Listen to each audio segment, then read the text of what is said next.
누가복음 8장 9장입니다. 8장 말씀은 믿음의 속성에 대해서 말을 하고 있다고 생각을 합니다. 믿음이 어떤 것인지. 1번, 누가 예수님의 사역에 함께 했습니까? 8장 1절, 1절, 3절을 보면 12제자와 그리고 또 고침받은 여인들, 그리고 예수님의 사역을 후원하는 여인들, 이렇게 나와 있죠. 여기서 우리가 주목할 것은 주님의 사역에 동참함에 따르는 작은 공동체가 생겨났다는 것이고, 또한 여기에 제자들과 여인들이 주도적으로 참여했다는 것을 우리가 알 수가 있습니다.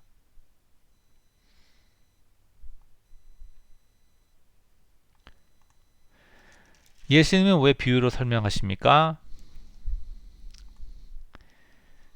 네, 이 비유의 말씀, 천국의 비밀을 말씀하시면서 동시에 깨닫게 하시면서 동시에 그것을 숨기시는 그러한 뜻이 있는 것이죠. 그래서 주님을 통해서만, 주님과의 인격적인 관계를 통해서만 그 천국의 비밀을 깨닫게 하시려는 것, 이것이 하나님의 뜻이었습니다.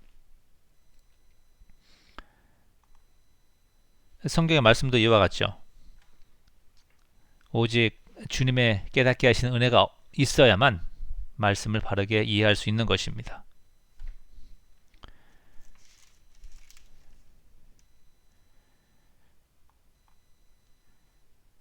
씨가 떨어지는 4가지 종류의 밭,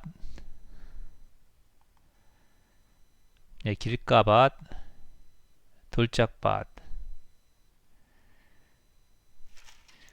돌이 많은 밭, 혹은 누가복음에서는 바위 위에 떨어졌다 이렇게 말하고 있는데요. 13절에 흙이 상당히 얇기 때문에 뿌리가 생기지를 못하죠. 그래서 어려움이 올 때 넘어지는 것을 볼 수가 있죠.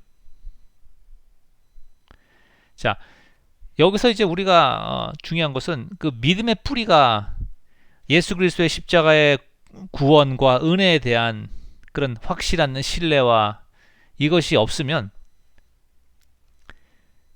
햇빛이 비칠 때 주님의 그 영광이 나타나고 주님의 능력이 임하실 때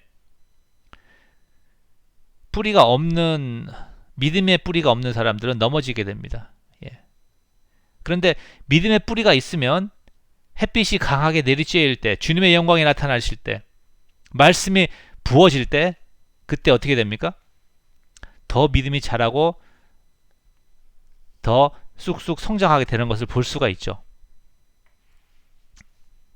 그래서 우리가 정말로 무엇을 내가 믿고 있는지, 그리스도의 십자가의 은혜를 확실히 아는 것, 복음을 확실히 아는 것 너무나 중요합니다.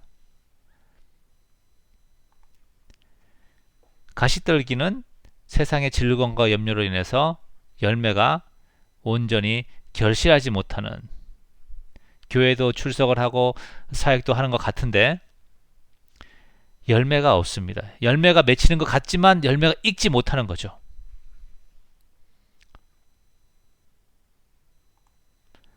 좋은 땅은 인내함으로 열매를 맺습니다. 말씀을 붙들고 인내함으로 열매를 맺죠.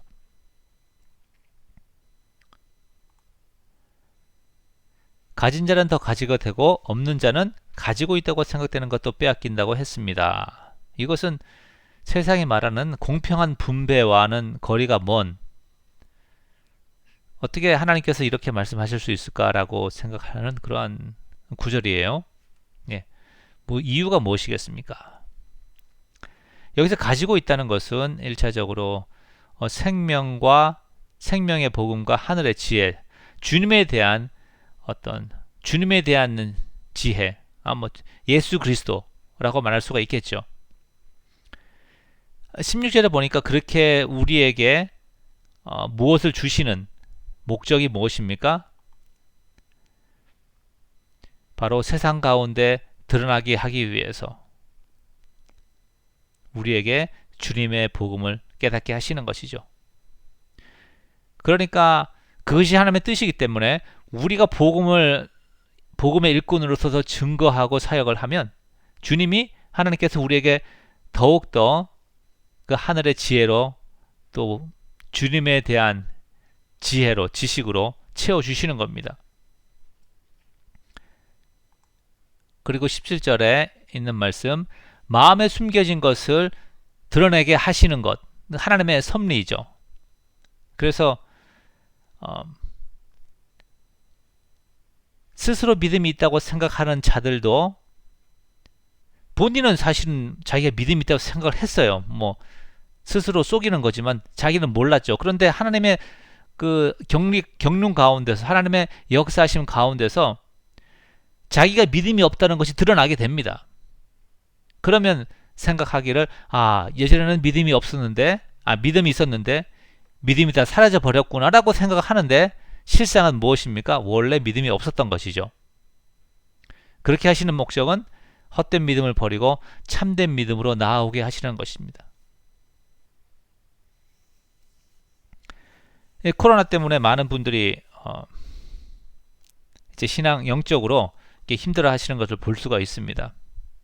이런 분들이 이제 생각하기를, 예전에는 교회 여러 가지 봉사도 하고 잘 섬겼었는데, 요즘에는 교회도 잘 나가지 않고 하나님 향한 믿음이 식어졌다고. 그 말도 맞지만 한편으로는 원래 믿음이 없었다는 사실, 어쩌면 그것이 더 옳은 표현인지 모르겠습니다. 그래서 하나님께서 우리의 믿음이 원래 없다는 사실을 드러내심으로써 정말로 믿음 가운데 나오게 하시기 위한 것, 이것이 하나님이 하시는 사역이죠. 이러한 말씀, 있는 자는 받겠고 없는 자는 빼앗기리라 하시는 말씀이 마태복음에는 조금 다른 배경에서 말씀을 하세요. 달란트 비유. 여기서는 이제 그렇게 하신 이유가 적은 일에 충성하였으므로 더 많은 것을 맡기신다는 그런 이유가 있고요. 또한 상급이 될 수도 있겠죠. 제가 마태복음의 이야기를 여기서 언급하는 이유는 복음서에 따라서 그 강조점이 조금씩 다를 수 있다는 사실을, 그래서 우리가 좀 자세히 보면 더 깊은 은혜가 있다는 사실을 우리가 깨닫게 됩니다.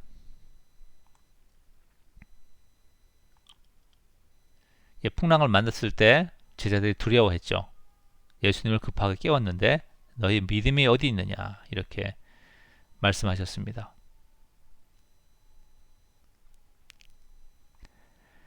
갈릴리 저편 거라사 지방, 여기는 이방인 지역입니다. 이때 예수님이 이제 귀신 들린 사람을 고치시고 그 군대 귀신을 돼지 떼에게 보내심으로 돼지가 이제 호수로 들어가서 몰수하게 되죠. 그때 이 동네 사람들이 나와서 자초지종을 듣고 보고, 예수님 감당하기 힘들겠다, 우리 가운데 있으면. 그래서 떠나기를 간청을 하죠. 이것이 이 사람들의 우선순위는 그 귀신 들렸던 그 사람이 낫게 되는 것, 그 사람의 영혼이 아니라 사실은 돼지 200마리의 재산이었습니다. 우리가 그렇게 주님 혹은 영혼 구원이 우선순위가 아니라 이 세상의 성공과 물질이 우선순위가 되면 결단의 순간에 우리는 결단하지 못하고 주님을 떠나게 되는 거죠. 그러니까 믿음이라는 것은 계산에 서지 않는 삶, 감당할 수 없는 삶으로 주님이 나를 이끄실 때 신뢰하고 모든 것을 주님께 맡기고 따라가는 것입니다.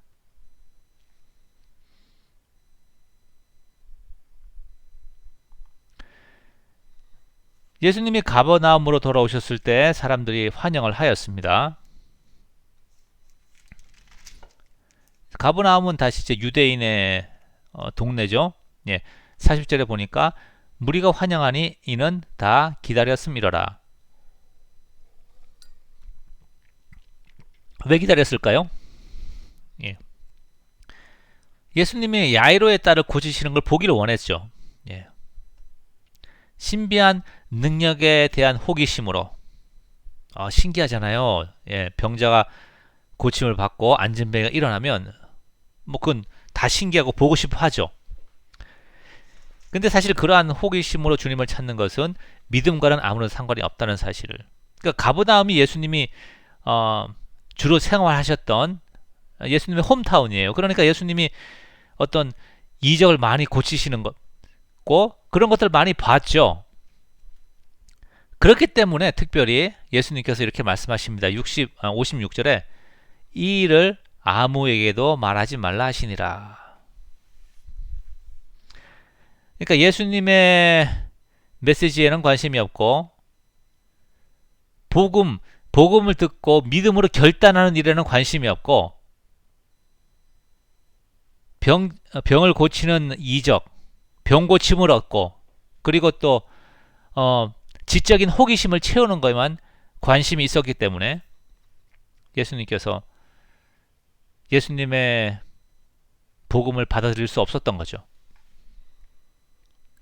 그래서 가버나움에 대해서 말씀하시를 내가 너에게 행한 이적을 두로와 시돈에게 행하였다면 그들이 이미 회개하였을 것이다 이렇게 말씀하시죠. 혈류병 앓던 여인에게 하신 말씀은 따라 내 믿음이 너를 낫게 하였느니라 평안히 가라. 어떤 것이 이 여인의 믿음이죠? 주님이 약속하지 않으셨음에도 옷가에 손을 대면 나을 것이라는 그러한 믿음이 이 여인에게 있었습니다.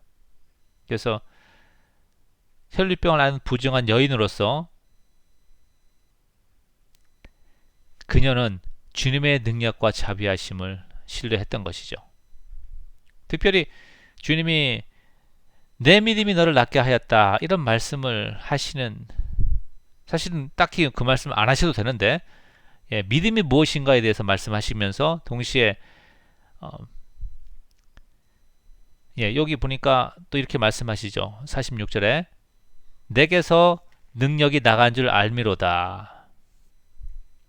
그러니까 주님께서 인식하지 못하시는 그 순간에 능력이 나갔다고 예수님이 말씀하시는 겁니다. 물론 주님은 아셨겠죠. 그런데 이제 문자적으로만 우리가 받으면 그 말은 주님의 능력으로 인해서 우리가 치유받고 나음을 얻는 그런 역사적인 그의 주도권이 우리한테 있다는 사실. 그것을 우리가 알 수가 있습니다. 그래서 예수 그리스도의 이름을 우리에게 주셨다는 그런 말의 의미 우리 다시 한번 묵상하시고 감사하시기 원합니다. 야이로의 집에 가시는 길에 딸이 죽었다는 소식을 들은 야이로, 이제는 끝났구나. 야이로가 예수님을 부른 것은 병든 자기의 딸을 고치실 수 있을 것이라는 생각을 믿음이 있었기 때문에. 그런데 이제 죽었으니까 모든 소망이 끊어진 것이 아닌가라고 바로 거기가 야이로의 믿음의 한계였죠. 근데 믿음이라는 것은 주님을 향한 무한대의 신뢰 이것입니다. 주님 한 분이면 족하고 또한 주님 한 분만 나와 함께 하시면 아무것도 두려울 것이 없고 더 원할 것도 없고 불행하는 것도 없다는 사실을 고백하는 것이죠. 여러분의 삶 가운데 우리의 삶 가운데 주님 한 분이면 족합니다. 9장 이제 9장에서 메시아가 어떤 일을 하실 것인가 제자들은 그렇게 생각하지 않았죠.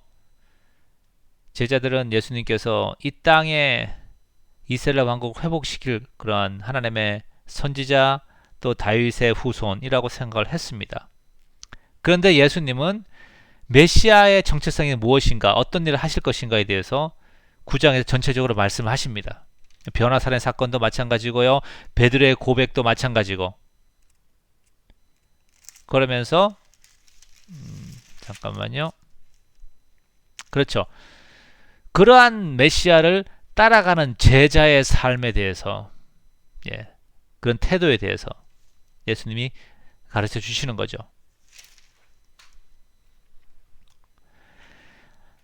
예수님께서 제자들을 보내실 때 그들에게 주신 임무는 두 가지였죠. 복음을, 하나님 나라를 전파하고 앓는 자를 고치는 것, 해야 할 일, 그걸 위해서 권세를 주셨습니다. 병 고치는 능력과 또 귀신을 제어할 수 있는 권위를 주셨죠.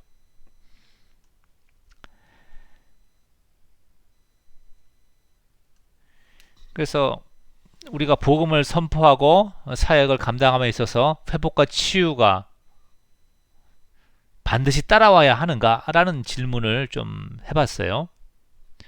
그러니까 주님이 이제 복음 전파를 명하시면서 하신 약속에 대해서 찾아보았습니다.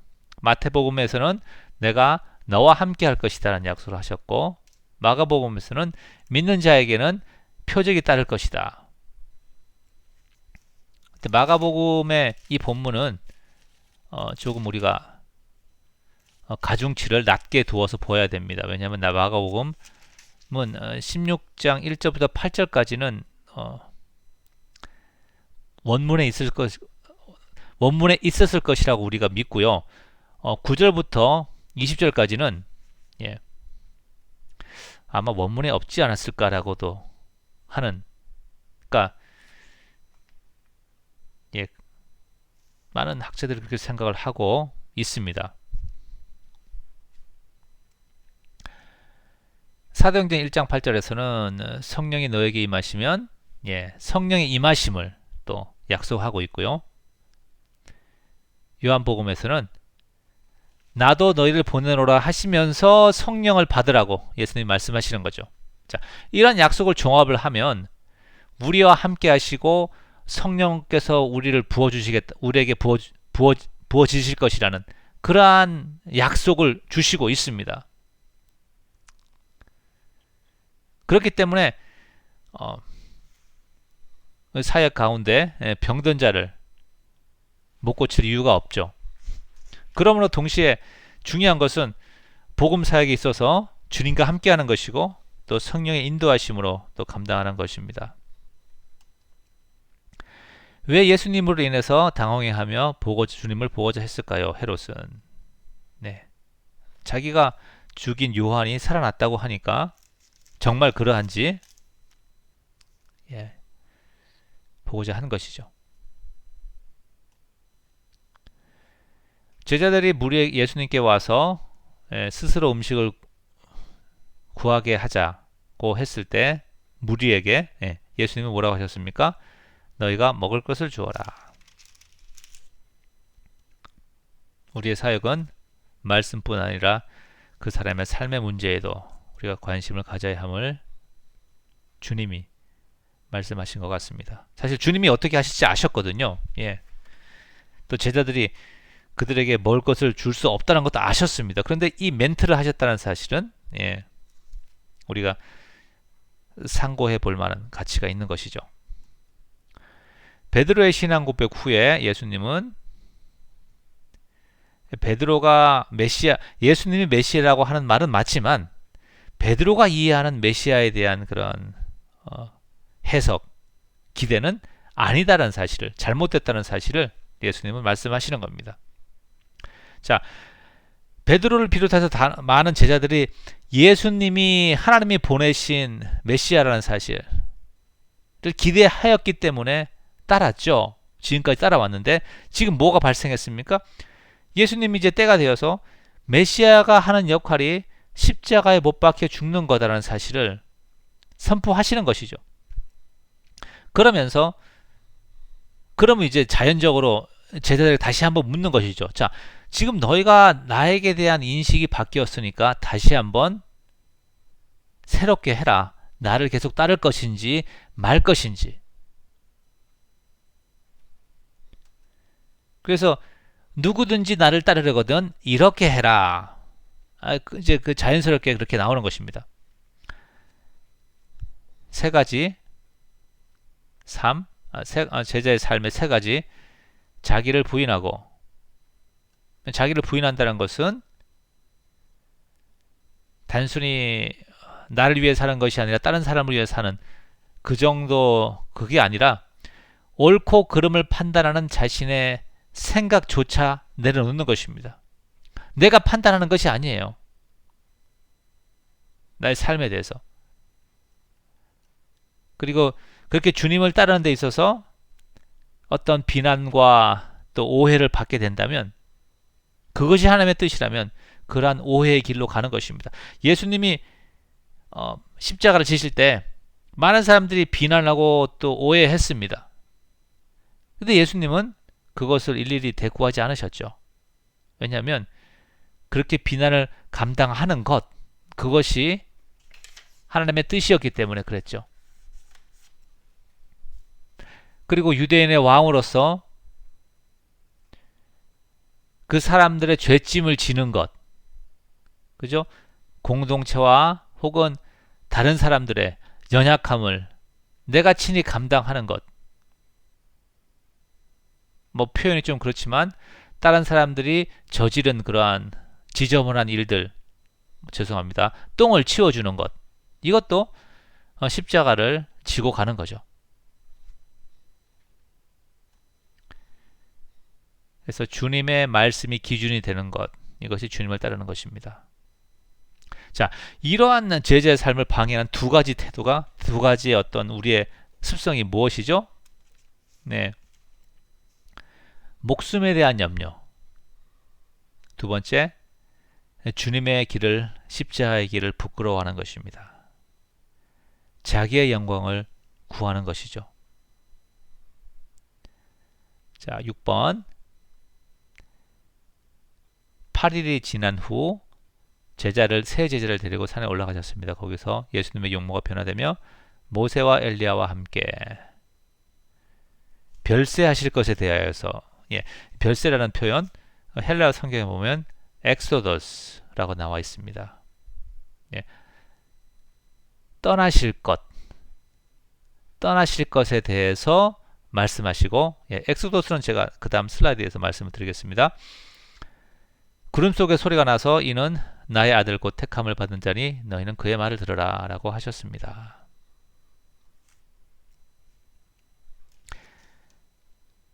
하나님께서 보내실 모세와 같은 선지자, 바로 예수 그리스도라는 사실이고, 예수 그리스도의 말씀을 통하여서 이들을 생명의 길로 인도하시겠다는, 그래서 우리가 해야 될 것은 무엇이죠?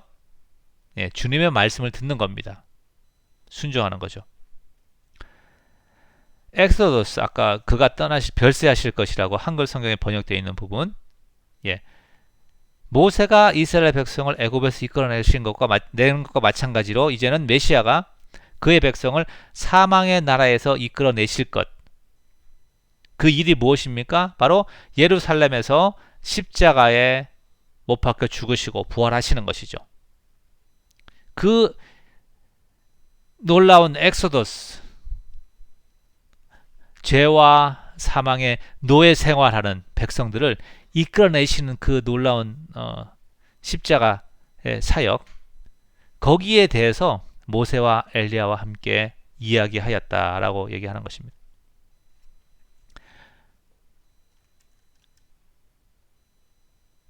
이 말씀이 제자들을 향해서 하시는 말씀인지 아니면 이 귀신 들린 아이의 아버지를 향해서 하시는 말씀인지는 분명하지는 않은 것 같아요. 다만 믿음 없고 패역한 세대라는 사실, 우리가 살고 있는 세대입니다. 이제 9장에서 보면 예수님의 어떤 생각과 제자들의 생각, 사람들의 생각이 전혀 주파수가 맞지 않는다는 그런 것을 보게 돼요. 특별히 33절에 보니까 베드로가 말하죠. 여기 있는 것이 좋사오니 초막셋을 짓자. 그런데 이제 누가는 뒤에서 이렇게 말하죠. 자기가 하는 말을 자기도 알지 못하더라. 그러니까 예수님께서 지금 변화산에서 엑소더스, 이 세상, 죄로 가득한 세상에서 그의 백성을 구원해 내실 것을 지금 이야기하고 있잖아요. 그죠? 떠날 것을 말씀하고 계신데, 철로역정, 에게 장망성, 장차 망할 성을 그의 백성을 데리고 떠나실 것을 말씀하시는데 베드로는 여기 있는 것이 좋사오니 이렇게 말합니다. 물론 이제 변화산에서 하나님의 예수 그리스도의 영광을 보았지만 그것은 잠깐 그 영광이 나타난 것에 불과했지 그 변화산이 예수님께서 그 백성을 이끌고 도착하실 곳이 아니거든요. 그렇게 이제 베드로는 무슨 말인지 상황 파악을 못했다 이렇게 누가는 기록하고 있고요. 45절에 보니까 그들이 이 말씀을 알지 못하니 이는 그들로 깨닫지 못하게 숨긴 바 되었음이라. 이 말씀이 뭡니까? 메시아의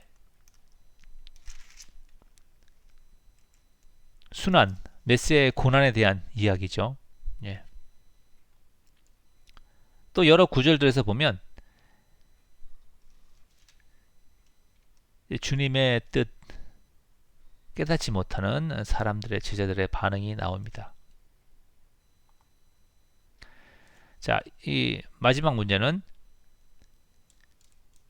22절부터 62절까지 그러니까 주님을 따르는 제자의 삶에 대해서 이야기하면서 나름대로 이렇게 전체 흐름에 대해서 전체 그 메시지를 이렇게 자연스럽게 한번 엮어 보려고 했습니다. 그래서 9번 문제가 나왔는데요. 예수님의 가시는 길은 십자가의 길입니다. 그러니까 메시아가 가는 길 22절 베드로가 메시아라고 고백하니까 예수님이 자 메시아가 가는 길은 고난의 길이다. 그러나 그게 전부가 아니고 나중에 영광 중에 오실 것이다 라고 말씀하시죠. 그러니까 제자들이 사실은 이제 믿기가 어려운 거예요. 아니 도대체 왜 지금은 고난의 길을 가시고 나중에 영광 중에 오시는가 뭐 이런 고민을 할 수가 있잖아요. 그러니까 주님이 말씀하시기를 27절에 너희 중에 여기 서 있는 사람 중에 너희 여기 서 있는 사람 중에 죽기 전에 하나님 나라를 볼 자도 있느니라. 그리고 이제 변화산에 가서 그 영광을 보여주시는 것이죠. 베드로와 야고보, 요한을 데리고. 그래서 그런 걸 보여주길 원하시는 거예요. 그러면서 십자가의 고난의 길을 같이 갈 그런 마음의 준비를 동기부여가 되는 것이죠. 영광을 보여주시니까. 하지만 지금은 십자가의 길을 가니까 지금은 오늘은 주님의 말씀을 따라야 한다 라고 예수님 하나님이 말씀하시는 겁니다. 구름 속에서 소리가 나서 이르되 35절에 너희는 그의 말을 들으라. 자, 영광을 원해요. 제자들은 다 우리도 마찬가지죠. 그리고 하나님이 우리에게 영광을 주실 겁니다. 그 나쁘다는 것이 아니에요. 영광을 원한다는 사실 자체는. 그런데 어떠한 방법으로 우리가 영광을 취할 것이냐 하는 것에 따라서 이제 갈려지는 거죠. 자, 그래서 이제 예수님이 하시는 말씀이 그러한 으뜸이 되고자 하는 마음 때문에 우리가 실수를 할 거다. 주님을 따르는 길에 있어서 으뜸이 되고자 하는 마음이 있으면 실수한다. 어떤 실수가 있죠? 41절을 보니까 48절 죄송합니다. 48절에 보니까 어린아이를 영접하지 못할 그런 실수를 하게 되는 거죠. 그러니까 내가 으뜸이 되고자 하는 마음이 있으면 자기보다 못하게 보이는 사람, 또 믿음이 약하거나 또 어린아이들 잠깐만요.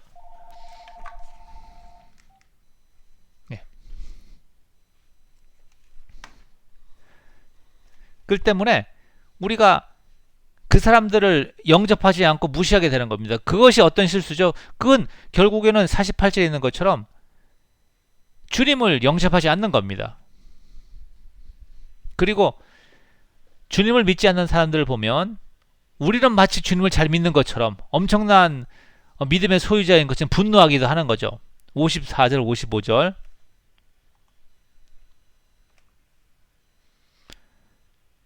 제자 야고보 요한이 자기들을 영접하지 않는 사마리아인의 마을을 향하여서 주여 우리가 불을 명하여 참 확신에 차 있습니다. 하늘로부터 내려 저들을 멸하라 하기를 원하시나이까.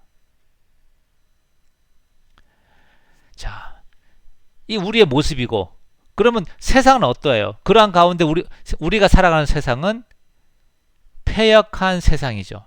그죠? 눈에 보이는 것, 육신의 것을 쫓는 패역한 세상. 41절에 말씀하셨죠? 믿음이 없고 패역한 세대요.